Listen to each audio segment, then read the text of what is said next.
बोले देवी श्रेष्ठ देवता दैत्य राक्षस यक्ष राक्षस नाग और मनुष्य किसी के द्वारा भी काल का नाश नहीं किया जा सकता, परंतु जो ध्यान परायण योगी है वे शरीरधारी होने पर भी सुख पूर्वक काल को नष्ट कर देते हैं। वरारोहे ये पांच भौतिक शरीर सदा उन भूतों के गुणों से युक्त ही उत्पन्न होता है और उन्हीं में इसका लय होता है। मिट्टी की देह मिट्टी में ही मिल जाती है। आकाश से वायु उत्पन्न होती है, वायु से तेज तेज तत्व प्रकट होता है और तेज से जल का प्राकट्य बताया गया है और जल से पृथ्वी का आविर्भाव होता है। ओम नमः शिवाय। कैसे हैं आप लोग? ईश्वर कृपा से आप सब अच्छे होंगे। ईश्वर सब पे कृपा बनाए रखे, सबका कल्याण करे।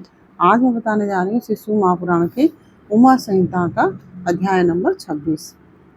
काल को जीतने का उपाय, नवधा शब्द ब्रह्म एवं तुंकार के अनुसंधान और उसे प्राप्त होने वाली सिद्धियों का वर्णन। ओम नमः शिवाय, ओम नमः शिवाय, हर हर भोले नमः शिवाय। गंगाधराय शिव गंगाधराय, हर हर भोले नमः शिवाय। नमः शिवाय, ओम नमः शिवाय, हर हर भोले नमः शिवाय। ओम नमः शिवाय। देवी पार्वती ने कहा, प्रभु काल से आकाश का भी नाश होता है। वह भयंकर काल बड़ा विकराल है। वह स्वर्ग का भी एकमात्र स्वामी है। आपने उसे दग्ध कर दिया था, परंतु अनेक प्रकार के स्त्रोतों द्वारा जब उसने आपकी स्तुति की तब आप फिर संतुष्ट हो गए और वह काल पुनः अपनी प्रकृति को प्राप्त हुआ, पूर्णतः स्वस्थ हो गया। आपने उससे बातचीत में कहा, काल तुम सर्वत्र विचरोगे किंतु लोग तुम्हें देख नहीं सकेंगे। आप प्रभु की कृपादृष्टि होने और वर मिलने से वह काल जी उठा तथा उसका प्रभाव बहुत बढ़ गया। अतः महेश्वर, क्या यहाँ ऐसा कोई साधन है जिससे उस काल को नष्ट किया जा सके? यदि हो तो मुझे बताइए, क्योंकि आप योगियों में शिरोमणि और स्वतंत्र प्रभु हैं। आप परोपकार के लिए ही शरीर धारण करते हैं। शिव बोले, देवी श्रेष्ठ देवता दैत्य यक्ष राक्षस नाग और मनुष्य किसी के द्वारा भी काल का नाश नहीं किया जा सकता, परंतु जो ध्यान परायण योगी है वे शरीरधारी होने पर भी सुख पूर्वक काल को नष्ट कर देते हैं। वरारोहे यह पांच भौतिक शरीर सदा उन भूतों से के गुणों से युक्त ही उत्पन्न होता है और उन्हीं में इसका लय होता है। मिट्टी की देह मिट्टी में ही मिल जाती है।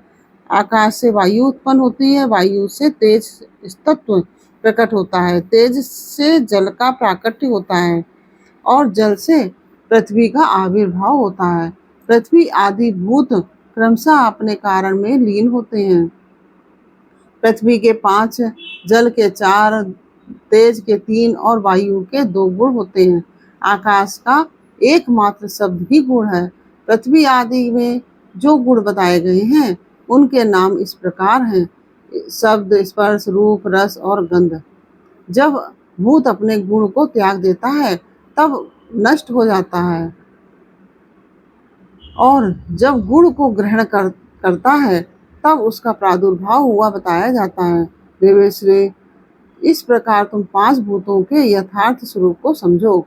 देवी, इस कारण काल को जीतने की इच्छा वाले योगी को चाहिए कि वह प्रतिदिन प्रयत्न पूर्वक अपने अपने काल में उसके अंशभूत गुणों का चिंतन करें। योग वेत्ता पुरुष को चाहिए कि सुखद आसन पर बैठकर विशुद्ध श्वास यानी कि प्राणायाम के द्वारा योगाभ्यास करें। रात में जब सब लोग सो जाएं, उस समय दीपक बुझाकर अंधकार में योग धारण करें। तर्जनी उंगली से दोनों कानों को बंद करके 2 घड़ी तक दबाए रखें। उस अवस्था में अग्नि प्रेरित शब्द सुनाई देता है। इससे संध्या के बाद का खाया हुआ अन्न क्षण भर में पच जाता है। तर्जनी उंगली से दोनों कानों को बंद करके जो 2 घड़ी तक दबाए रखें, उस अवस्था में अग्नि प्रेरित शब्द सुनाई देता है।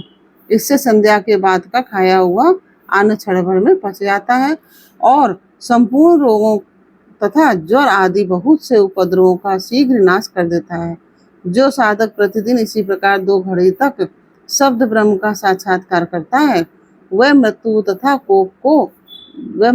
काम को जीतकर इस जगत में स्वच्छंद विचरता है और सर्वज्ञ एवं समदर्शी होकर संपूर्ण सिद्धियों को प्राप्त कर लेता है। जैसे आकाश में वर्षा से युक्त बादल गरजता है, उसी प्रकार उस शब्द को सुनकर योगी तत्काल संसार बंधन से मुक्त हो जाता है। तदंतर योगियों द्वारा प्रतिदिन चिंतन किया जाता हुआ वह शब्द क्रमशः सूक्ष्म से सूक्ष्मतर हो जाता है। देवी, इस प्रकार मैंने तुम्हें शब्द ब्रह्म के चिंतन का क्रम बताया है। जैसे धान चाहने वाला पुरुष पुआल को छोड़ देता है, उसी तरह मोक्ष की इच्छा वाला योगी सारे बंधनों को त्याग देता है। इस शब्द ब्रह्म को पाकर भी जो दूसरी वस्तु की अभिलाषा रखते हैं, वे मुक्के से आकाश को मारते और भूख प्यास की कामना करते हैं।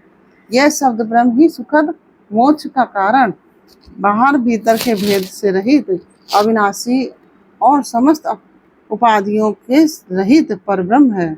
इसे जानकर मनुष्य मुक्त हो जाते हैं। जो लोग कालपाश से मोहित हो शब्द ब्रह्म को नहीं जानते, वे पापी और कुबुद्धि मनुष्य मौत के फंदे में फंसे रहते हैं। मनुष्य तभी तक संसार में जन्म लेते हैं जब तक सबके आश्रयभूत परम तत्व पर ब्रह्म परमात्मा की प्राप्ति नहीं होती। परमात्म तत्व का ज्ञान हो जाने पर मनुष्य जन्म मृत्यु के बंधन से मुक्त हो जाता है। निद्रा और आलस साधना का बहुत बड़ा विघ्न है। इस शत्रु को यत्न पूर्वक जीत कर सुखद आसन पर आसीन हो प्रतिदिन शब्द ब्रह्म का अभ्यास करना चाहिए। 100 वर्ष की अवस्था वाला वृद्ध पुरुष आजीवन इसका अभ्यास करे तो उसका शरीर रूपी स्तंभ मृत्यु को जीतने वाला हो जाता है और उसे प्राणवायु की शक्ति को बढ़ाने वाला आरोग्य प्राप्त होता है। वृद्ध पुरुष में भी सब ब्रह्म के अभ्यास से होने वाले लाभ का विश्वास देखा जाता है। फिर तरुण मनुष्य को इस साधना से पूर्ण लाभ हो, इसके लिए तो कहना ही क्या है। यह शब्द ब्रह्म ना ओंकार है, न मंत्र है, न बीज है, न अक्षर है। यह अनाहत नाद बिना आघात के बिना बजाए ही प्रकट होने वाला शब्द है। इसका उच्चारण किए बिना ही चिंतन होता है। यह शब्द ब्रह्म परम कल्याण में है। प्रिय शुद्ध बुद्धि वाले पुरुष यत्न पूर्वक निरंतर इसका अनुसंधान करते हैं। अतः 9 प्रकार के शब्द बताए गए हैं जिन्हें प्राणवेत्ता पुरुषों ने लक्षित किया है। मैं उन्हें प्रश्न करके बता रहा हूँ। उन शब्दों को नाद सिद्धि भी कहते हैं। वे शब्द इस प्रकार हैं: घोष, कांस, झांझ आदि, श्रृंग, सिंगा, घंटा, वीणा आदि, बांसुरी, दुंदुभी, शंख और नवा, मेघ गर्जन। इन 9 प्रकार के शब्दों को त्याग कर तुंकार का अभ्यास करें।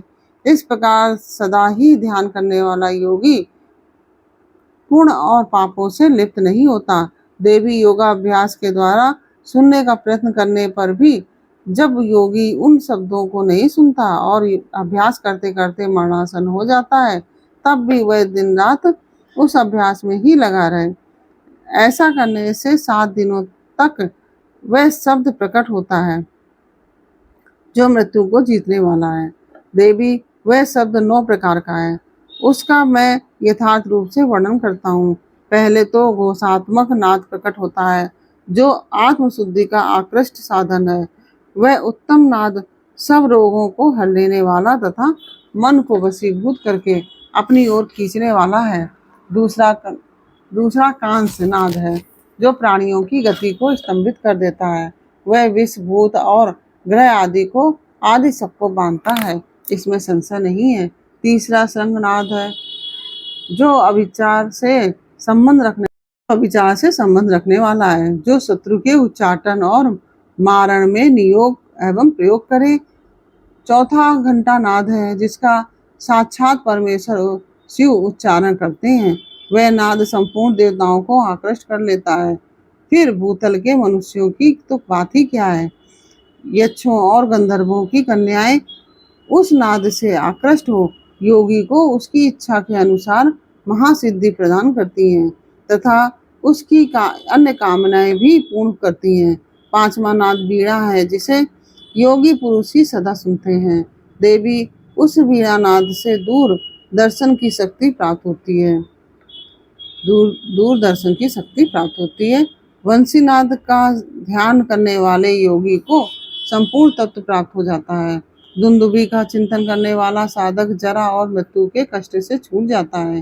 देवेश्वरी शंखनाद का अनुसंधान होने पर इच्छा अनुरूप रूप धारण करने की शक्ति प्राप्त हो जाती है। मेघनाद के चिंतन से योगी को कभी विपत्ति का सामना नहीं करना पड़ता। वरानने जो प्रतिदिन एकाग्रचित हो और ब्रह्म रूपी तुंकार का ध्यान करता है, उसके लिए कुछ भी असाध्य नहीं होता। उसे मनवांछित सिद्धि प्राप्त हो जाती है। वह सर्वज्ञ सर्वदर्शी और इच्छा अनुसार रूपधारी होकर सर्वत्र विचरण करता है, कभी विकारों के वशीभूत नहीं होता।